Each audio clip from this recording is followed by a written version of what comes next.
What's up, everyone? Nick and Mac back with you for another episode of Empty the Benches. Mac, how is it going, buddy?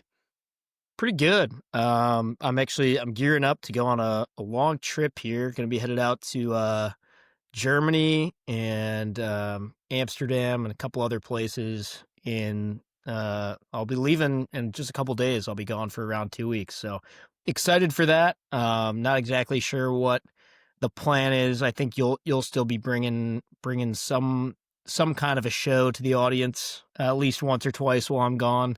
So don't fret, there'll be some updates, but I might be on a little bit of a sabbatical here for the next couple of weeks. So excited about that. Little nervous about it, but excited mostly. It's partially a work trip, partially a fun trip. So it should be a good time. Yeah, no, dude, that's so exciting. You're going to get to see some great parts of Europe, as we like to call it. Don't worry. Show will go on. Mac will be away for the next 2 episodes, but we are lucky enough to be joined by the founder of Working in Hockey, Mr. Nick Bowen. So Let's go. love that next man up hockey mentality. You know, the show must go on. So I'm not going to have a job when I come back. So, he'll keep the seat warm for you, and it'll be there when you get back. But fantastic. That's out of all the places you're going, things you have lined up, are you looking forward to anything the most, or just kind of all of it? I think it's all going to be great, I'm sure. I think Amsterdam is somewhere that I've heard so much about. I've just heard it's a really fun place to spend a couple of nights, which is what me and a buddy are going to be doing. So excited for that. Looking at maybe a couple concerts to check out because I'm a concert fiend, so I'm always going to catch a show wherever I'm at. But really exciting and hockey related. When I'm in, the trip is going to close out with a couple nights in Berlin before flying back to Chicago. And I think it's the second to last night of the whole trip. I'll be in Berlin, planning on going to Uber Arena to see the local DEL team, the Berlin Ice Baron. So really excited about that. That's so cool. They'll be playing the Red Bull team, which actually has Michael Raffel as well as Tyler Lewington, a couple of Capital alum that'll be on that opponent team. Is that Red Bull team the Salzburg one? Is it the Austrian team, or am I thinking soccer? It's like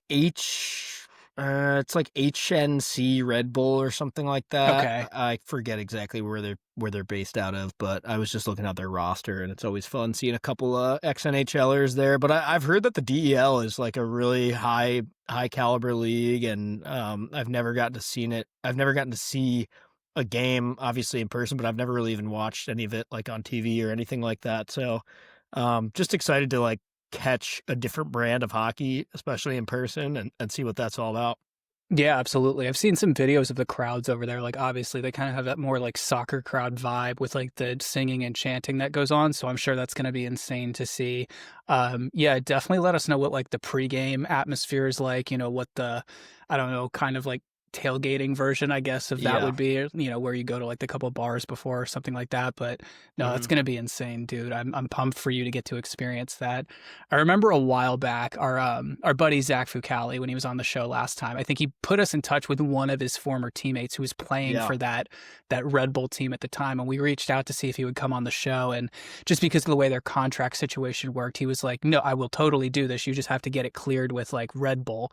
And I was like, okay, well, we don't necessarily have like the language skills to go speak to like the German division of Red Bull to then, try and like backdoor this thing. So hopefully at some point we can swing that, but definitely something that made me laugh when it happened. I'm told that most everywhere I'm going, most adults will be able to speak English. So absolutely. We'll see how that all goes for me. But yep, should be a fun time. I can't wait. I don't know exactly what the Wi-Fi situation will be like, but I'll do my best to post some videos, especially of that hockey game and all that good stuff. So sweet, dude. Well, yeah, most importantly, be safe, have fun, and we'll definitely miss you. But like I said, the seat will be here when you get back. Let's hit the ground running. I think you have a question of the day for us. We're going to bring that back. I do, yeah, and they won't always be this silly, but we're gonna bring it back with a real silly one. If you've been with the show for a while, you might remember a couple of these, but got a fresh one for you. I was at Olive Garden having a nice little lunch special earlier today, and that's what inspired this idea for this question. So, without further ado, here are 6 things that you have to craft a starting hockey lineup with. So, left wing, center, right wing, lefty D goalie. All right, you ready for your options? Hit me. Chicken parm, eggplant parm, spaghetti and meatballs, fettuccine alfredo, lasagna, and 3-cheese ravioli. Oh, okay. I think I know my answers already because I've been thinking about this all day, Loki. Right off the bat, There's this one is that I think is extreme. Actually, there's two I think are really obvious. okay. So it's chicken parm, eggplant parm, ravioli, spaghetti, meatballs, fettuccine alfredo. What was the last one? Lasagna. Lasagna. Okay. I think I'm gonna go right off the bat. Lasagna's in net. He's got Yes, layers. He's correct. thick. He's Correct. solid. He's built like a house. I'm To me, going that is lasagna. the most obvious one. I agree with you there. That's your Vasi. That's your Ben Bishop. Yep. That's your big boy. Yep. Part of me wants to put the parms on D together. However, we know we talked about this earlier, you and I. One of my pet peeves with both of those dishes is when you get a bad one. They can both be pretty soggy, sloppy, and that's not what you want on your back end. You don't want someone fucking that up. High ceiling, but a low floor for those dishes as well. Exactly. So I think right D, like your steady Eddie right shot defenseman, I'm gonna have to go spaghetti and meatballs. Just the staple back there. That. Just you really can't fuck that one up. Not a lot of mistakes, good breakout passes, exactly where you expect it every single time. I think I'm gonna go there.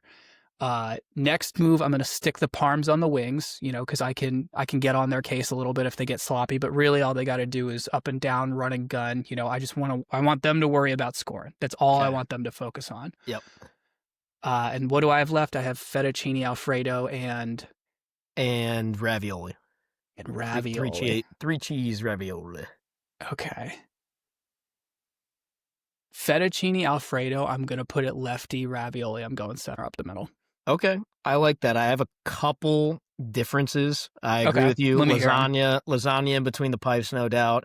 I've got spaghetti and meatballs at center. I just think he's a bread and butter two-way guy. He plays any situation. You can count on him pretty much. And then I think on D, I'm going eggplant parm as one of the D. He's like your stay-at-home defensive defenseman, nothing flashy, but just like gets the job done. Like the kind of guy that you notice more when he's out of the lineup. You're like, oh shit, we're missing something. Gotcha. He's your Matty Roy. Yep. So eggplant parm, we'll say lefty. And then I've actually got fettuccine alfredo as like the flashier kind of like Jacob Chikrin defenseman. Okay. Little bit of an offensive upside, still okay defender, but definitely going to pot some and kind of quarterback that power play.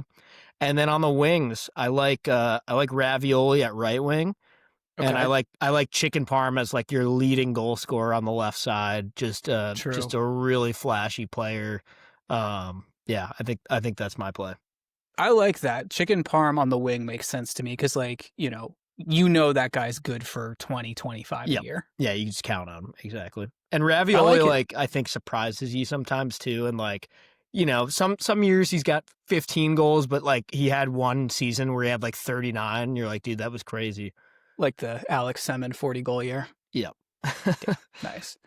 I like that. That wasn't too stupid. I feel like we had some ones way back in the day that were doozies, but that was a good one. Like that. Let's get to some hockey. We're going to go ahead and launch into a new segment we like to call Empty the Mailbox. So this is where you guys get to send in your questions and we will debate and discuss them about current or, topics that are just related to hockey, current stuff that's going on now. Maybe, I don't know, if someone wants to send in asking for a 45-part series on the 2018 Washington Capitals, something like this. So right. Let's go ahead and pull the first one. Found this, really liked what this has been stirring up in my brain so far. So what's a bigger surprise at this point in the season to you? The Caps being second to last in the Metro or the Panthers being second to last in the Atlantic? That's a good one. I honestly think the Caps, and maybe that's just because I'm so naive and I really expected, and I still think there's hope for a really good season, but I think the Panthers, we knew what their injury situation was coming into the year, and we know that there's a lot of good competitive teams in that division, and again, it's still early, like we're barely a month into the season, so I think if you would have told me like a month in, the Panthers could be second to last in their division, I'd be like, yeah, okay, that's fair. I mean, it's only by a handful of points or whatever. So the Caps thing, you just couldn't have foreseen some of these injuries, and you couldn't have foreseen them being. You couldn't have foreseen the way they've gotten to this point because the goaltending has been outstanding. There's been a lot to like. But it's really been injuries and just some other problems that we'll get into a little bit later. So I'd say that's a bigger surprise. I think I'm going to have to go with the Panthers. I know you mentioned their injury concerns, and that's a fantastic point. We all knew that that was going to hamper this team a little bit. I think I'm just surprised the fact that they right now have a -3 goal differential, which I think is just crazy. Yeah, You that know, is when we think of surprising. the Panthers over the last couple of years, it's just not what you would expect from that team. I know they're great at home. They're 5-1-1 at home right now, and I think they're 1-4 on the road. So clearly it's some road struggles for them, but I think once they figure that out, I'm not worried that that team's going to be a legit threat again in the Stanley Cup playoffs. Obviously the Barkov situation is the big one. They've gone seasons without Matthew Tkachuk before and been fine, gotten him back for the playoffs, and to be honest, I think with a roster that's that deep, I don't know if they necessarily even need him in the regular season, which is crazy to say about a player like that. But like we've said, the Barkey situation's the big one. So I think it really does all come down to that. Next one up, let's dig into the mailbox a little bit more. Which dynamic duo has impressed you more so far this season? The Colorado Avalanche's Nathan MacKinnon and Martin Necas, who have 10 and 9 goals respectively, or the New Jersey Devils, Jack Hughes and Dawson Mercer, who have the exact same stat line? I think that, I mean, obviously with each of those pairings, there's like a certified superstar and then more of like I don't know, like a middle six kind of guy. Um, and I already know there's probably a bunch of Devils fans being like, Dawson Mercer is one of the best players in the league. Don't call him a middle six forward. Um, He's not Marty Necas, that's for sure. yeah, I don't know. I'd say which it, okay, you didn't ask me which surprised me more. You asked me which has been more impressive. Correct. I would say honestly I'll go with the Devils because Hughes and Mercer to me, I mean, let's put it this way. Every team at this moment in the Eastern Conference is above 500. So they're playing Correct. against technically better teams so far.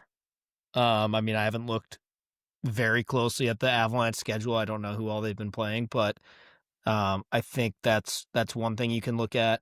I also just think that McKinnon having that many goals is never going to be shocking to me. Right.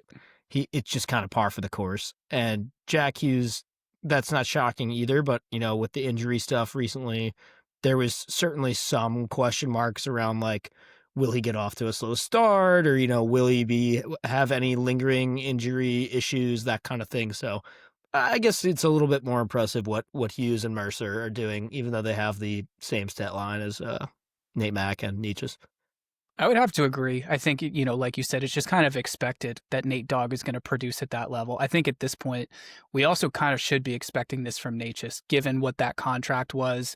I think we talked about that last week, but that Yeah, is it's a like he better ton. be scoring like that with Right. that kind of And money. we kind of know, hearing from Carolina fans about this guy that, yeah, he's going to have stretches like this and then he might go invisible for a little bit. But I think for him, the name of the game is just consistency. But yeah, I would agree. I think this is Mercer taking a huge step forward. We've seen this guy be a huge contributor to the Devils the last couple of years. Obviously, that team has been up and down and all over the place with their injury concerns, like you mentioned. But I think for me, that's more impressive than getting sort of what you would expect from Nate Dogg and Marty Necas. Yeah, I'm with you.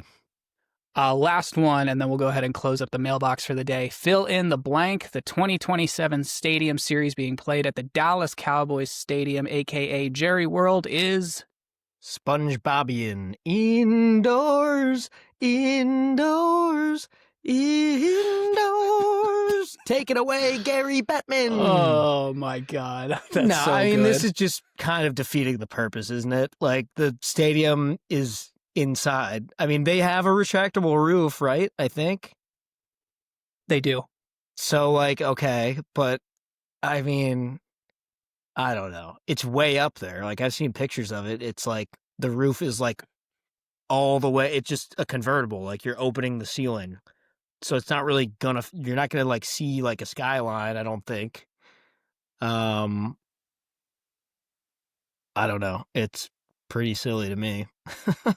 Yeah, I think the word I'm gonna go with is lame, for lack Yeah, of a better it words. really It's is. not really a venue that excites me to begin with. It is one of those super over corporatized stadiums that, Yes. you see now, like SoFi or what they're doing Yeah. to the, um, They're having the you game know, at the mall. They're playing the game at the mall. exactly. Like, And like or at the this office park. attraction is only an attraction because the Dallas Cowboys play there Yeah, and because right. it's Jerry Jones. And they're like, oh, now they're going to get off on the whole Dallas Stars, Dallas Cowboys thing. Yeah. Which I'm sure we're not going to have to talk about at all up until then. I They just haven't don't think said they haven't said who the opponent is, right?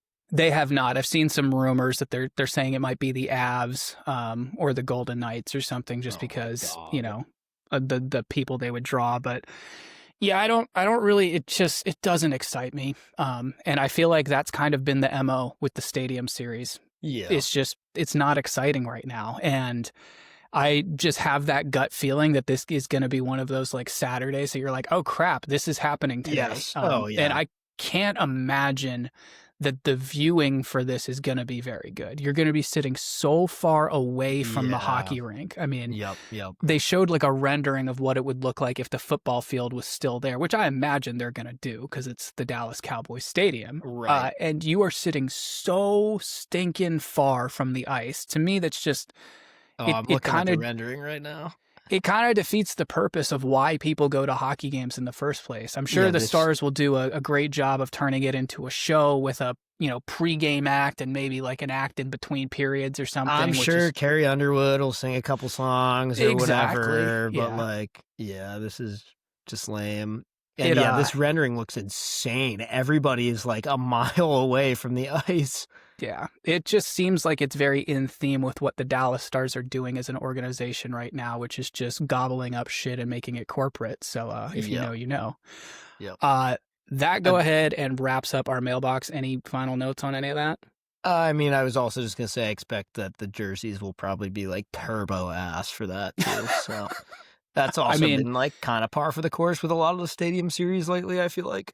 true. Let me ask you this. Do they save this event if they go back to like the Marty Turco, Mike Modano I Stars mean, jerseys? would be cool, and I was almost thinking because the Cowboys logo is obviously just a big star, like it would be smart to go back to the uniforms that have the full star like across the whole jersey. So I don't know that anything can save this event, but it would make it a little bit cooler. Yeah. At least it would make it more palatable to the eyes to watch, right? Yeah, right. Let's go ahead and move on to the weekly recap. But before we do, we have a quick word from DraftKings. The NBA season tips off, and so does DraftKings' newest fantasy game. DraftKings Pick 6 is the easiest way to play for big wins, with every possession giving you a shot at real money. Here's how to play. Just pick more or less on 2 or more stats and unlock the upside every game brings. Pick 6 is available in Texas, California, Missouri, and more. New DraftKings customers get $50 in bonus bets with just a $5 entry on your first pick set. Don't just watch basketball, cash in. Download the DraftKings Pick 6 app now and use code THPN. That's code THPN.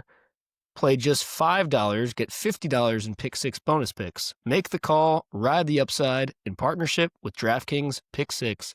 The crown is yours. Gambling problem?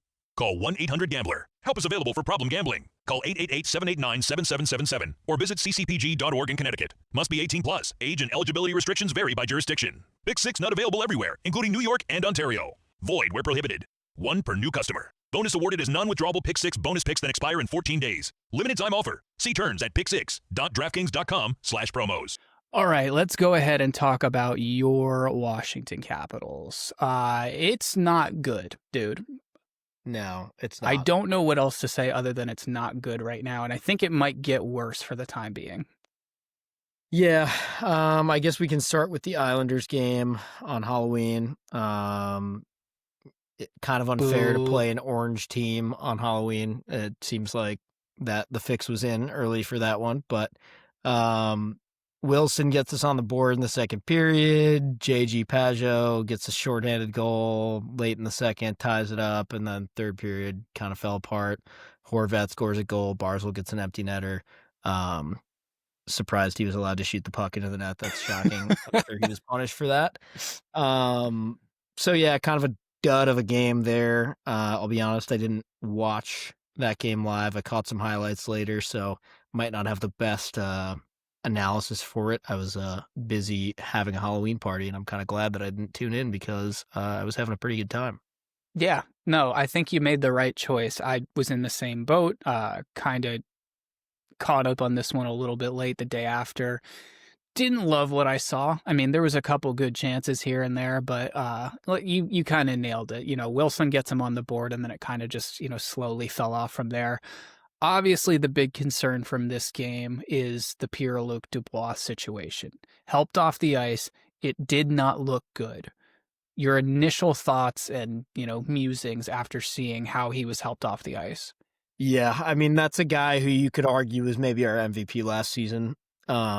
I think just from a standpoint of being able to deploy that guy against the top players in the league and the top lines in the league and knowing he's going to be able to handle that assignment and still somehow find a way to be offensively productive while doing that, that is why I would say you could argue he's the MVP last year. And I think being without a guy like that for a long period of time it's a backbreaker for sure. So definitely cause for concern. The play, it looked bad. It's tough. I'm not going to say it was like a dirty play, really. It's kind of just like scrapping at the face-off dot. Not a whole lot there, in my opinion, that I'm angry about. I mean, maybe it's like a 2-minute penalty or whatever, but yeah, just kind of a tough break. It definitely looked like the kind of thing that he could be out for a while, and that's kind of what they're saying. So just kind of hoping that he doesn't need surgery. I know Carbs said that it's not season ending, at least they don't think so. So that's good news. But again, that could mean, I think you mentioned it to me earlier, like, what does that mean? March? Because that's not good. Right. Like Now, if we're talking that, yeah, if we're talking like January or something, like, okay, yeah, not ideal, but like couple months, whatever. So we'll see. It's center is such a hard position to lose a guy at, even if it's like your fourth line center. And so to lose arguably your top centerman, I don't really know what the plan is. Somebody's gonna have to step up because we ain't making a trade. I doubt it. So yeah, you're gonna be looking at like Strome, and Mikey's probably gonna have to play center again, and then like Lapierre, and then Dowd right. or something like that. I'm guessing, unless I don't know if Sortif wants to be like the third, like maybe they go like Strome, Lappy, Sortif, Dowd, or something like that. I don't know if I like that more or less than the first thing I just said. Right. It's not pretty either way. So we'll see. Yeah, the way I kind of thought about this one is January is livable, February is difficult, Yeah. March is probably a death sentence at this point. March, you might literally have to think about like getting creative. Like, how can we somehow make a trade or like get like, or like bump someone up. Yeah, I don't know what you do if it's like literally like that long. I think you make a great point about last season, though. I mean, the guy was a 20-goal guy last season, 66 points. Obviously, everything he does off the puck, too, is huge. The intangibles. And that's why he still had that many points. Yeah. Right, exactly. That's why this guy is such an impact performer on this team. So, yeah, this is a serious problem, especially, like you said, if it's your 1C or your 2C. It's just so hard to replace at this level. This is your quarterback. This is the guy running your offense, for lack of a better word. And then he also needs to be responsible defensively. So I think that is just a massive hole. It would be for any team, certainly on this team. Yeah, it didn't look good, man. The way he was helped off the ice, like zero weight on that leg. I don't know exactly what's going on. Of course, it's the NHL. They're not going to tell us dick until it's, he's either had the surgery or we're like a week past where he said, I'm not having the surgery. So T's and P's to PLD. Obviously, we, hope the best for him and hope that he's back out there soon. But in the meantime, I think Caps fans might be in for a little bit of a rough November and December here. Yeah, and we could talk about that Buffalo game a little bit. We got off to a great start. Stromer and Protas get 2 quick ones. It's looking good. We're up 2-0, barely 3 minutes into the contest, and then we let 3 goals in a row in, and you're losing somehow after the first period. So that is just a fucking mess. It seems like we always have problems in Buffalo too. That's just Always. That's just one of those things. Huge of Milano to tie that shit up late in the second too, but then we lose in the fucking shootout, and that overtime and shootout were pretty much something you're gonna want to throw the tape away on, I would say.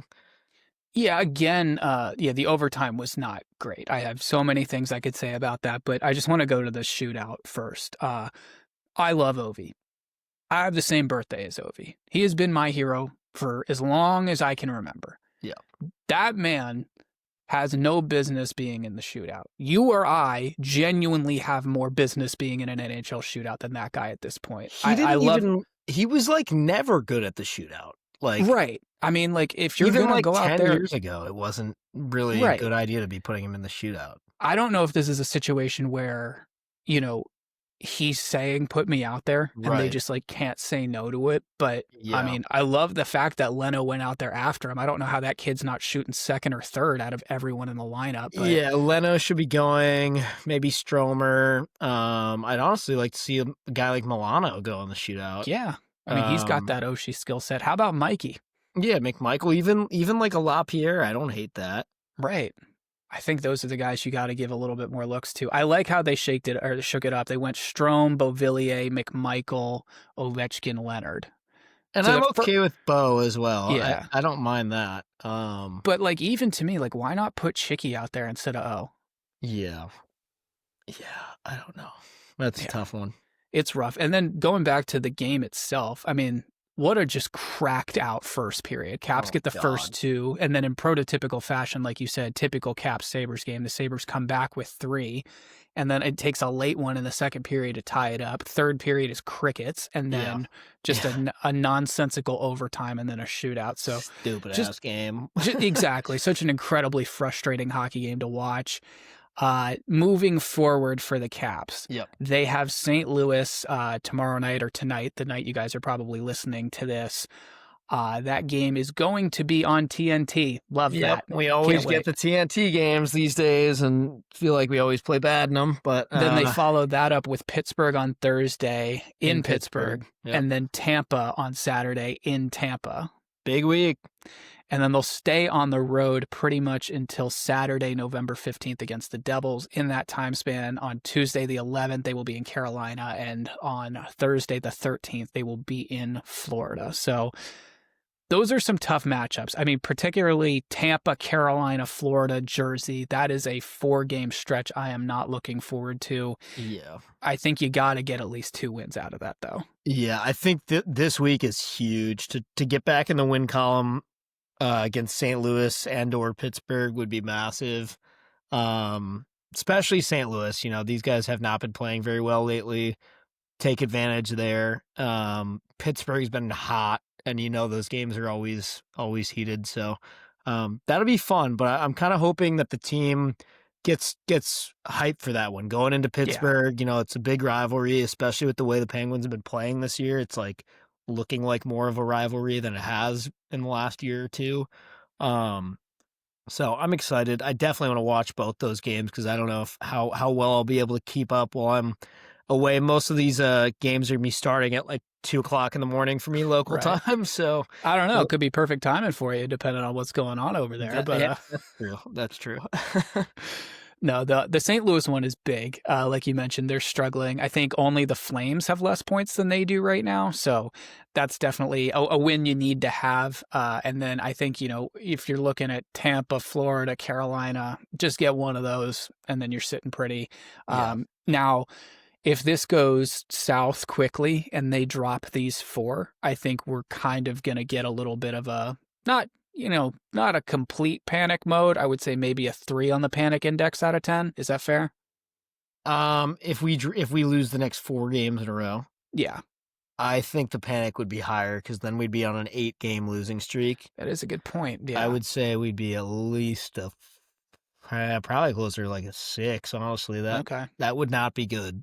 I don't hate that, but yeah, that would not be good. Tough stuff going on right now for the Caps. It is not fun. Really hope that the rest of the guys can stay healthy and hopefully put together some wins on this upcoming road trip here. Let's go ahead and wrap up. But before we do, I think you have a trivia for us, which also makes its return to the podcast. I do, yeah. Happy to be bringing this one back. I think in our little group chat, we had a question a few weeks ago about what the most commonly worn number in the NHL of this season is. And That is correct. If you recall, that number was 22. There are 22 players who wear the number 22 or have worn the number 22 in an NHL game this year. So, naturally, I was looking at what numbers are worn the least in the NHL this year. And I know that there are plenty of numbers that no one wears in the league, like 69, for example. Nice. That was nice. going to be my first guess. Yes. However, there are exactly 4 numbers in the league that are worn by 2 players apiece. So, I'll say a number, and that number is worn by 2 guys in the league. I think you should be able to get. So we're talking 8 guys total. Okay.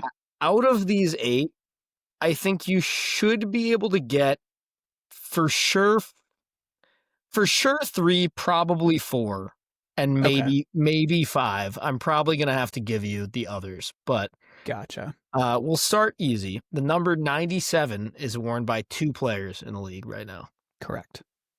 Who are they? That would be Connor McDavid and Kirill the Thrill. Correct. Okay. We're just going to go descending number-wise. So this one's pretty hard. Let's just see if anything comes to mind. 83 is worn by 2 players in the league. Is it bad that the first name I want to say is Eric Chernak? I think of Jay Beagle, of course, but no, not on the list. 83. Jeez, that is that's an interesting one, man. I think this is a little bit hard too because technically, like, one of these guys is I think he's like a free agent, but he played like I don't know. It's confusing. He was listed on the on the sheet, but I'll just tell you, it's Matt Nieto. Oh, that's a good one, man. And then the other one that I doubt you would get for 83 is Adam Wilsby, Nashville Predators That's not a person. Yeah. Let's move on to a little bit easier one. 80. Okay. Doobie. And the other one, Elvis. no. No, he changed it, right? Yeah. I think he wears 90 now or something like that. Okay. It is a goalie though. And he was a backup, now he's a starter. And he's been pretty good this year. Was a backup, now a starter. Was a backup for a different team. This year he's on a new team and he's their starter. Okay. Oh crap, I feel like this is right on the tip of my tongue. Dun dun dun dun dun dun dun. Oh, dun. Danny V.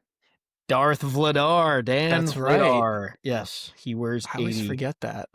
And the last one, this is very tough. Okay. The number 68 is worn by one guy who I've never heard of.